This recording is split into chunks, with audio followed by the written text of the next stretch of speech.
밤 11시가 되면 윤재복 씨는 어김없이 낡은 라디오 앞에 앉았습니다. 30년 전 전파상에서 5천 원을 주고 산 라디오였습니다. 요즘 것들처럼 선명하지도 않고 날씨가 흐리면 잡음이 섞이기도 했지만 윤재복 씨는 한 번도 새 것으로 바꿀 생각을 하지 않았습니다. 손때가 묻은 다이얼을 천천히 돌리면 익숙한 시그널 음악이 흘러나왔고 그 소리만 들리면 하루의 피로가 언제 그랬냐는 듯 스르르 풀렸으니까요. 좁은 단칸방 안에는 오래된 장롱 하나와 낮은 밥상 그리고 한쪽 벽을 가득 채운 책꽂이가 전부였습니다. 책꽂이에는 목공 관련 책들과 오래된 잡지들이 꽂혀 있었고 맨 아래 칸에는 낡은 공책 몇 권이 나란히 세워져 있었습니다. 받는 사람 이름도 주소도 없는 편지들이 빼곡하게 적힌 공책들이었습니다.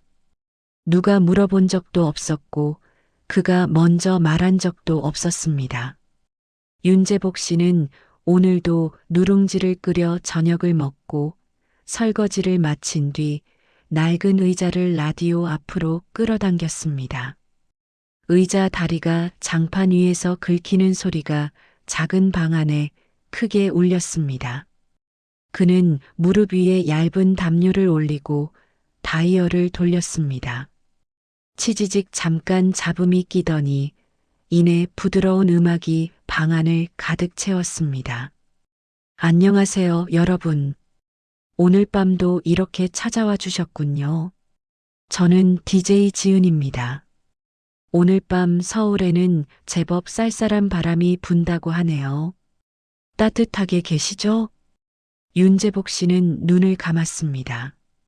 담요를 턱 밑까지 끌어올리고 등받이에 몸을 기댔습니다.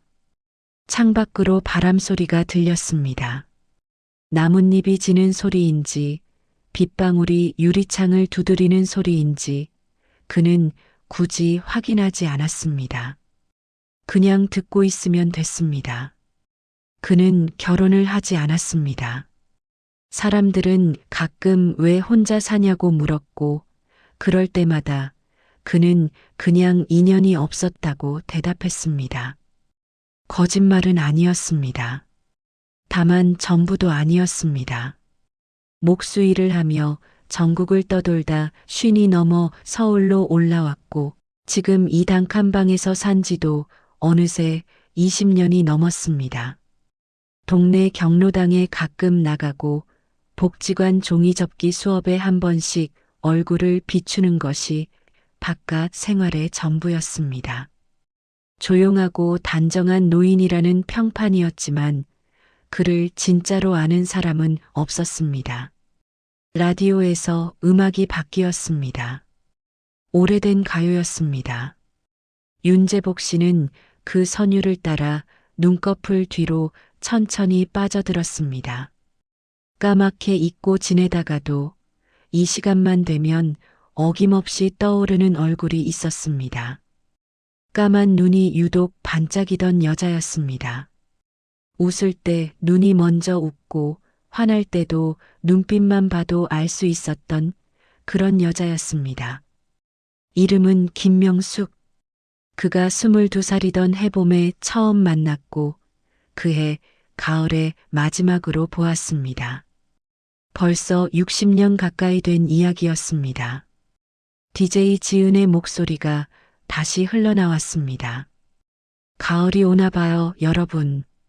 오늘 사연함에 유독 그리운 사람 이야기가 많이 들어왔네요. 가을은 참 사람을 생각하게 만드는 계절인가 봐요. 윤재복 씨는 작게 웃었습니다.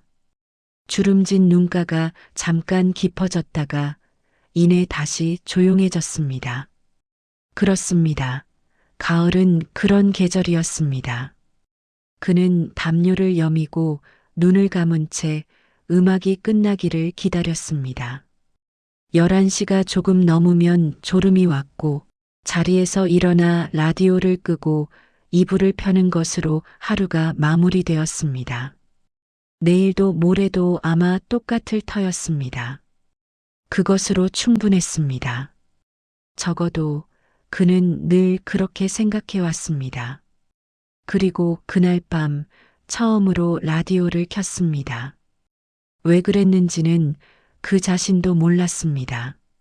언젠가 명숙이가 저녁마다 라디오를 듣는다고 했던 말이 생각났던 건지도 모르겠습니다. 아니면 그 목소리라도 들으면 명숙이가 아직 어딘가 옆에 있는 것 같아서 그 온기가 그리워서였는지도 모르겠습니다. 그것도 아니라면 그냥 이 텅 빈 방에서 혼자 울지 않기 위해 무언가 소리가 필요했던 것인지도요. 이유는 끝내 알 수 없었습니다. 다만 그날 이후로 그는 매일 밤 라디오를 켰습니다. 1967년 봄이었습니다. 윤제복이 처음 김명숙을 본 것은 서울 마포구 어느 골목 어귀에 있는 작은 구멍가게 앞이었습니다. 제복은 그날 목수일을 막 배우기 시작한 참이었고 스승 어른 심부름으로 못을 사러 갔다가 가게 앞에서 잠깐 멈춰 섰습니다. 가게 처마 밑에 한 여자가 서 있었습니다. 비가 올 것 같아 잠깐 피하는 모양이었는데 하늘을 올려다보는 눈빛이 하도 맑아서 제복은 그만 발이 붙어버렸습니다. 여자는 제복을 쳐다보지도 않았습니다. 그냥 하늘만 보다가 비가 안 오겠다 싶었는지 다시 총총 걸어가 버렸습니다. 그걸로 끝이었습니다.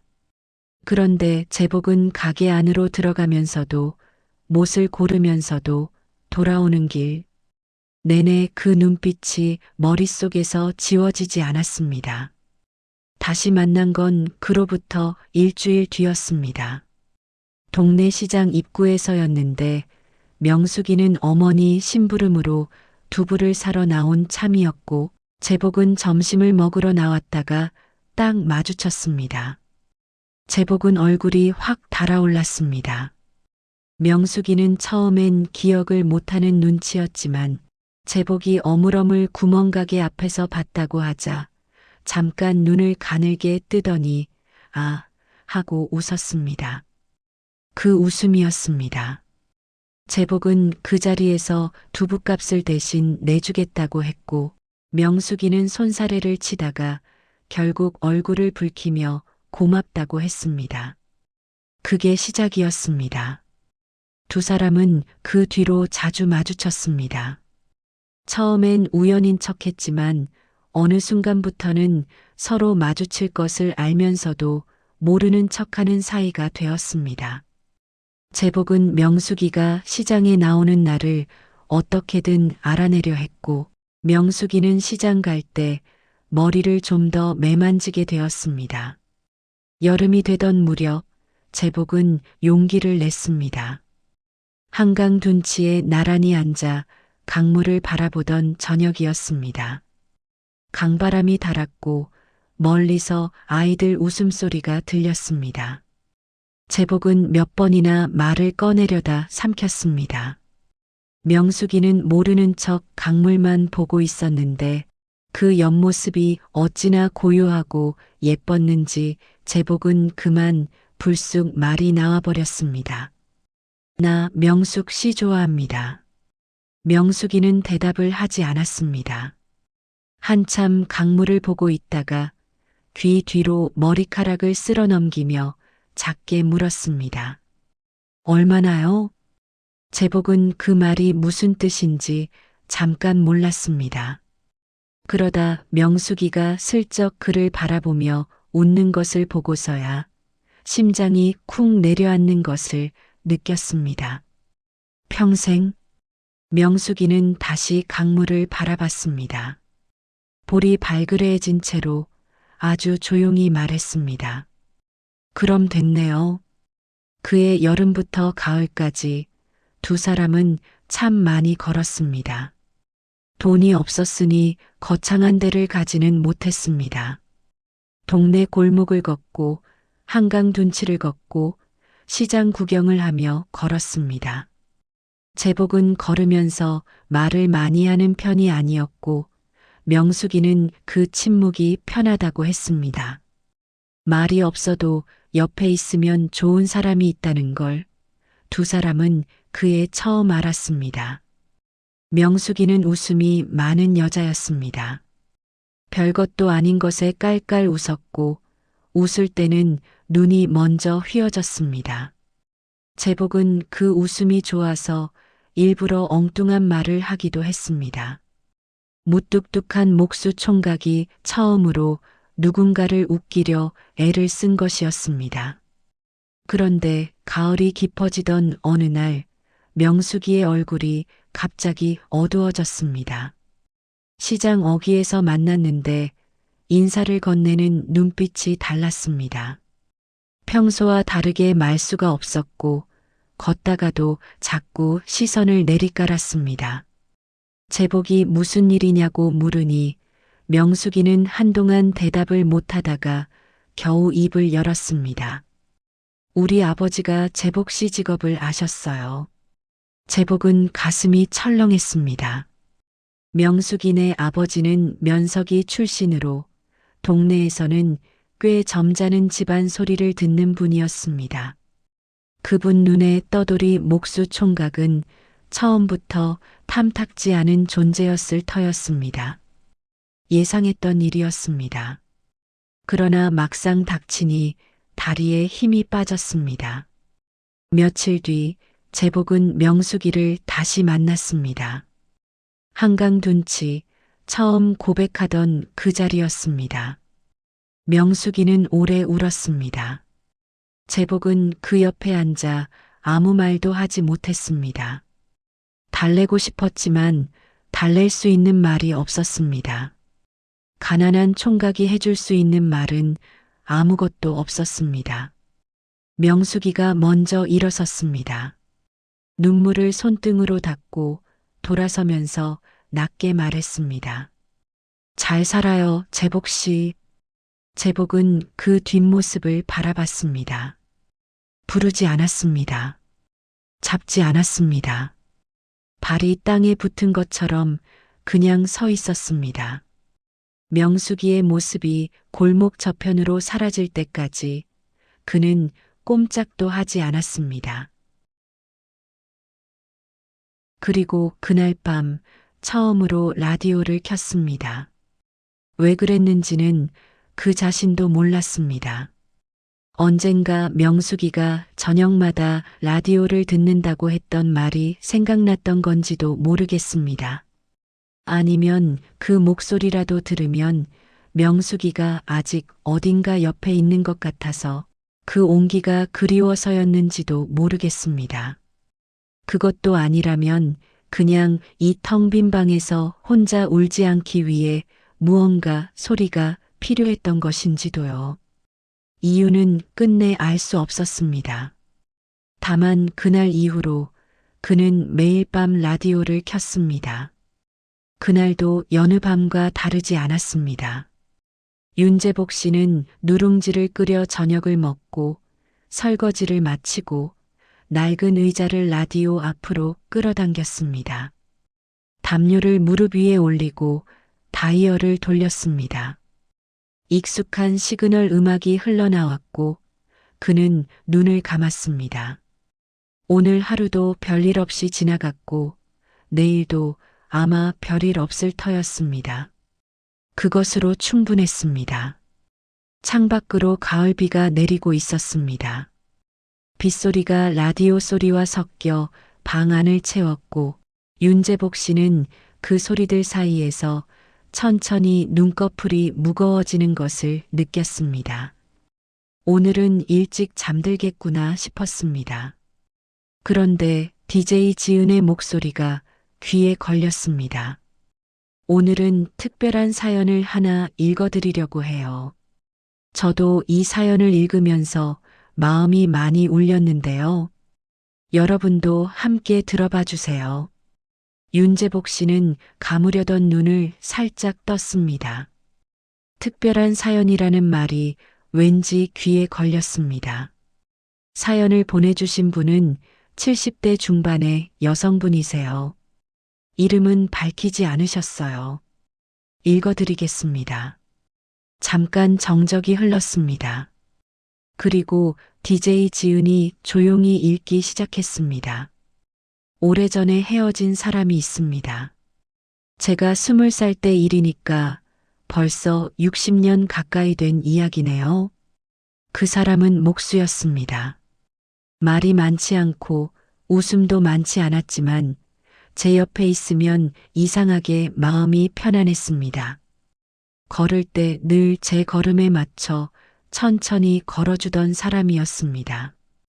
윤재복 씨의 눈이 천천히 커졌습니다. 담요를 쥔 손에 힘이 들어갔습니다. 헤어진 건 그 사람 잘못이 아니었습니다. 집안 어른들이 반대하셨고 저도 어렸고 우리 둘 다 그 벽을 넘을 용기가 없었습니다. 헤어지던 날 저는 많이 울었고 먼저 돌아서서 걸어갔습니다. 그런데 골목 모퉁이를 돌기 전에 저도 모르게 한번 뒤를 돌아봤습니다. 그 사람은 그 자리에 그대로 서 있었습니다. 그 등이 어찌나 작아 보이던지 저는 그 뒷모습이 아직도 눈에 선합니다. 윤재복 씨의 눈이 천천히 커졌습니다. 그랬구나. 명숙이가 뒤를 돌아봤던 것입니다. 자신은 그날 그 자리에 못 박힌 채 명숙이의 뒷모습만 바라봤는데 명숙이도 모퉁이를 돌기 전에 한번 뒤를 돌아봤던 것입니다. 그리고 60년이 지난 지금까지 그 모습을 기억하고 있었던 것입니다. 그 뒤로 결혼을 하고 아이를 낳고 50년을 살았습니다. 남편은 좋은 사람이었습니다. 나쁜 기억이 없습니다. 그런데 이상하게 살면서 문득문득 그 사람 생각이 났습니다.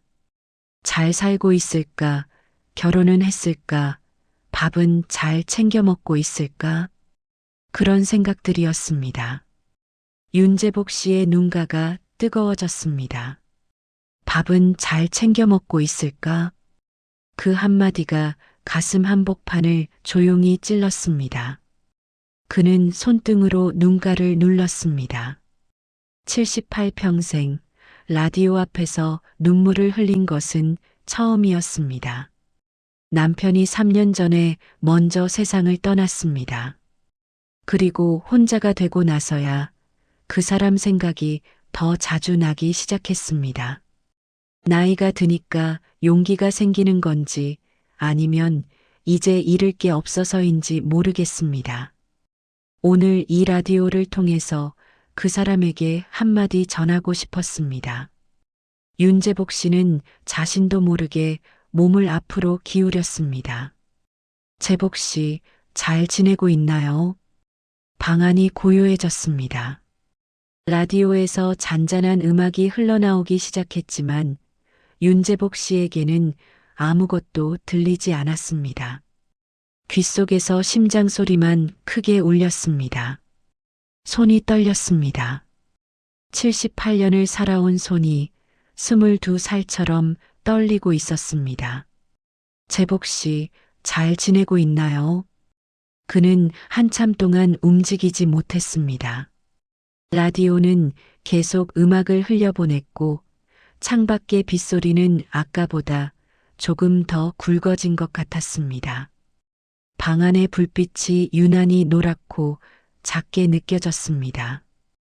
윤재복 씨는 천천히 몸을 일으켰습니다. 그리고 책꽂이 맨 아래 칸으로 걸어가 낡은 공책 하나를 꺼냈습니다. 오래된 공책이었습니다. 손때가 타서 표지가 거무죽죽했고 모서리가 다 닳아 있었습니다. 그는 그 공책을 가슴에 안고 잠시 서 있었습니다. 창밖에 비가 내렸습니다. 60년 전 그날도 비가 내렸습니다.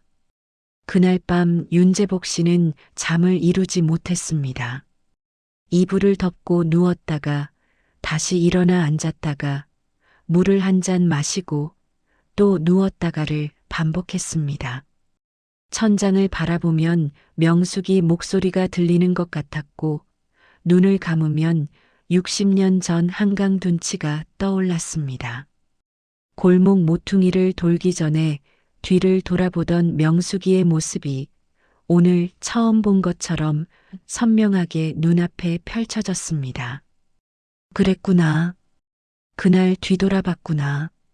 그는 새벽 2시가 넘도록 뒤척이다가 결국 자리에서 일어났습니다. 부엌에서 물을 한 잔 더 따라 마시고 책꽂이 앞에 섰습니다. 낡은 공책이 어제 그대로 꽂혀 있었습니다. 그는 한참 그것을 바라보다가 옆에 있던 빈 공책을 하나 꺼냈습니다. 그리고 밥상 앞에 앉아 볼펜을 들었습니다. 손이 떨렸습니다. 뭘 써야 할지 몰랐습니다. 아니, 쓰고 싶은 말은 너무 많은데 어디서부터 시작해야 할지 몰랐습니다. 그는 한동안 빈 종이만 바라봤습니다. 볼펜 끝이 종이 위에서 맴돌다가 겨우 한 줄을 적었습니다. 명숙 씨, 나도 잘 지냈습니다. 그게 전부였습니다. 그 한 줄을 쓰고 나서 그는 한참을 그 문장만 바라봤습니다. 나도. 그 두 글자가 마음에 걸렸습니다. 잘 지냈냐고 물었으니 잘 지냈다고 대답하는 것이 맞았습니다. 그런데 정말 잘 지낸 걸까요?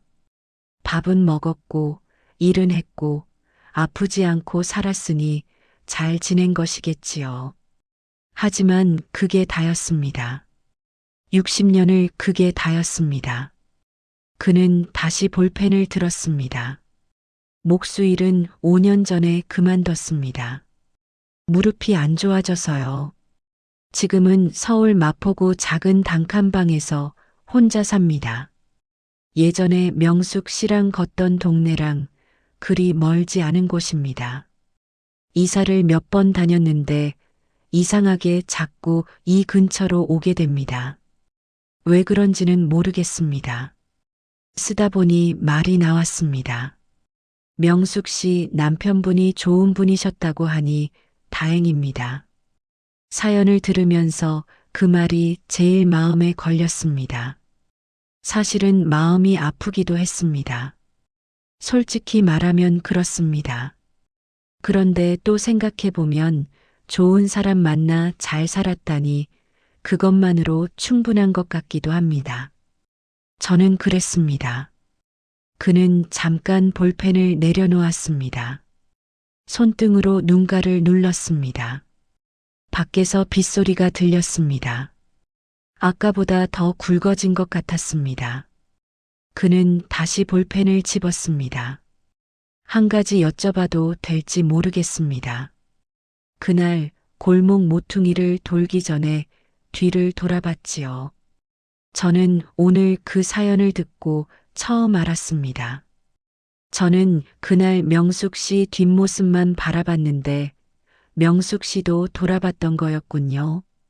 그걸 왜 이제야 알았는지 모르겠습니다. 60년 만에 알았습니다.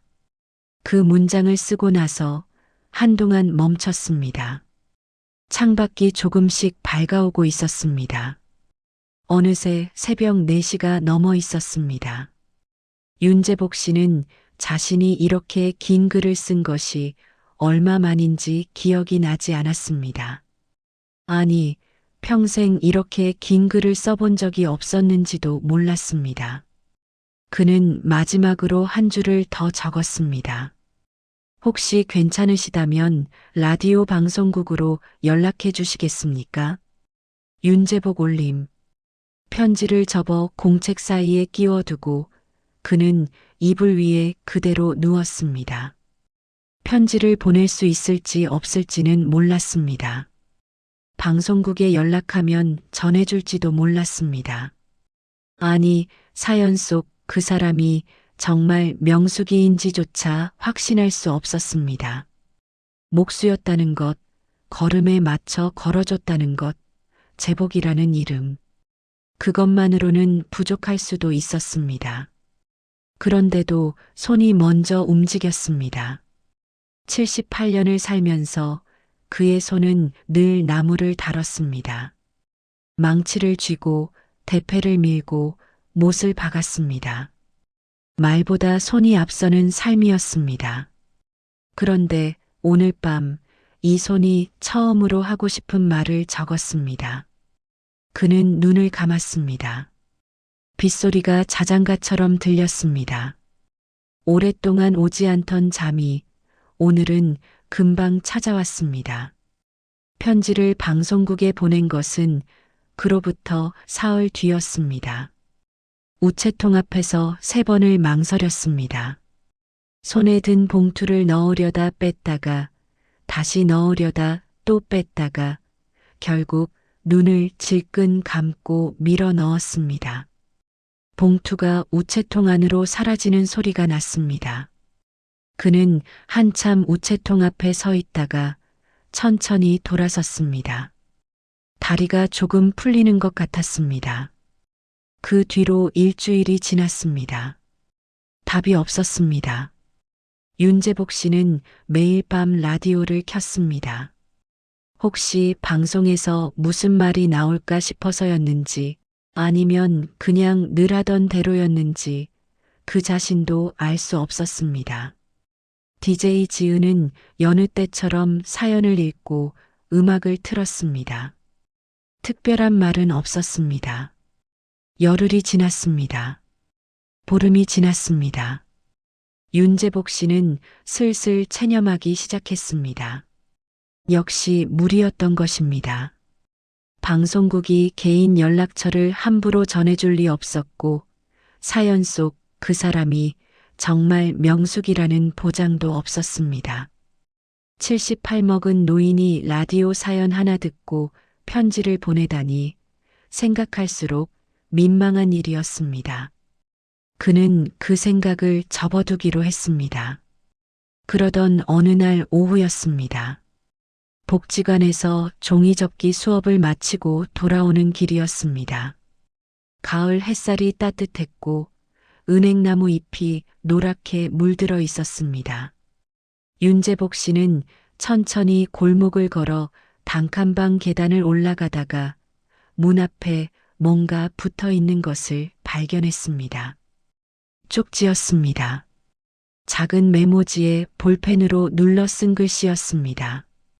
삐뚤빼뚤하지 않고 반듯하지도 않은 나이든 사람의 손글씨였습니다. 재복 씨, 저 왔다 갑니다.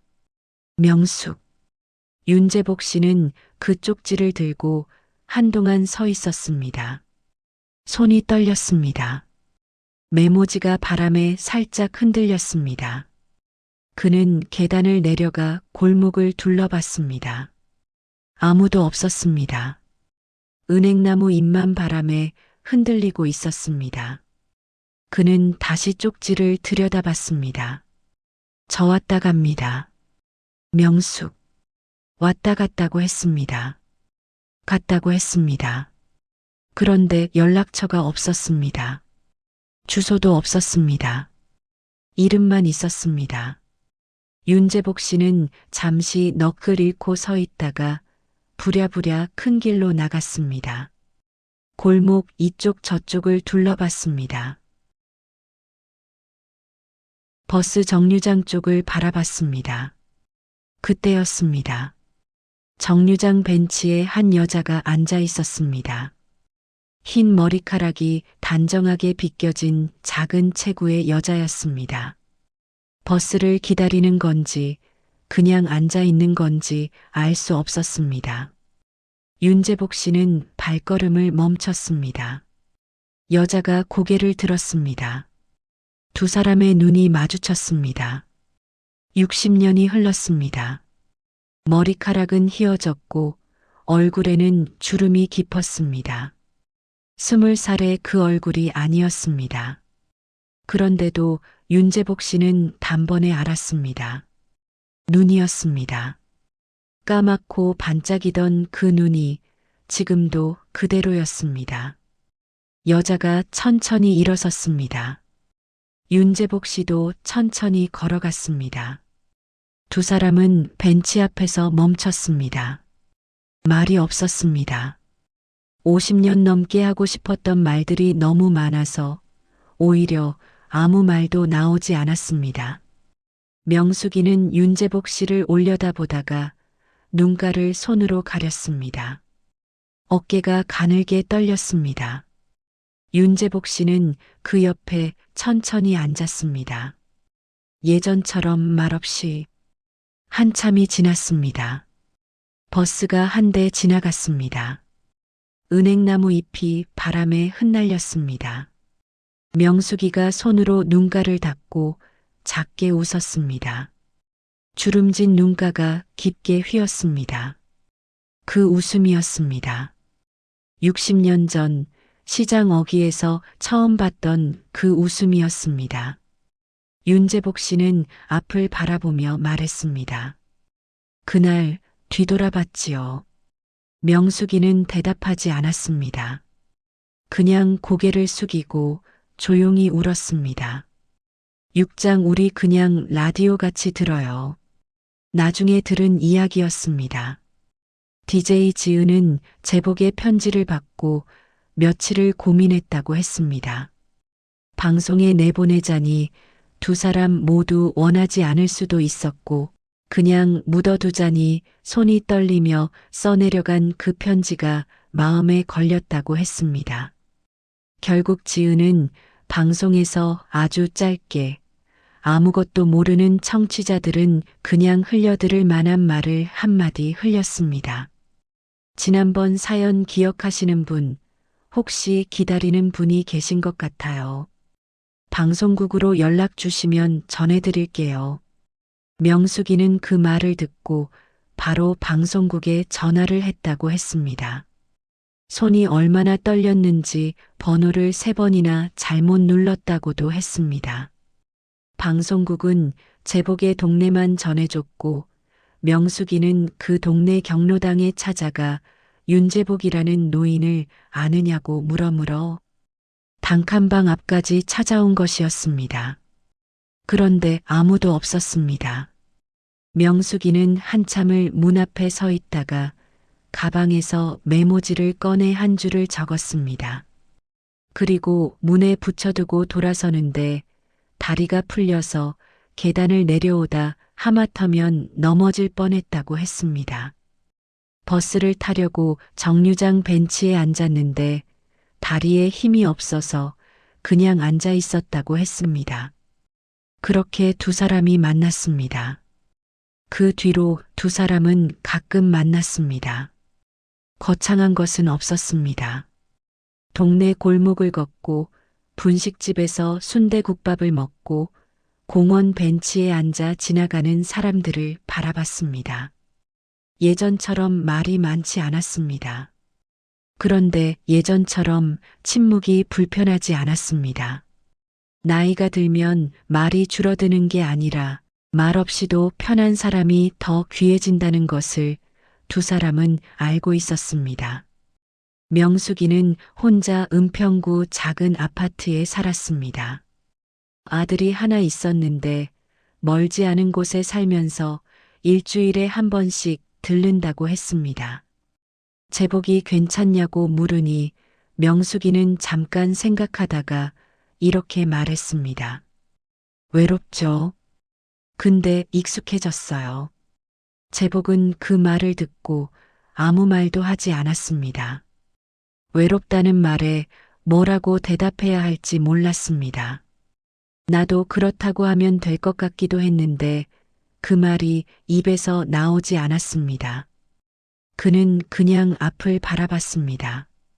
명숙이가 피식 웃었습니다. 제복 씨는 여전하네요. 말이 없어. 제복도 웃었습니다. 주름진 얼굴에 웃음이 번졌습니다.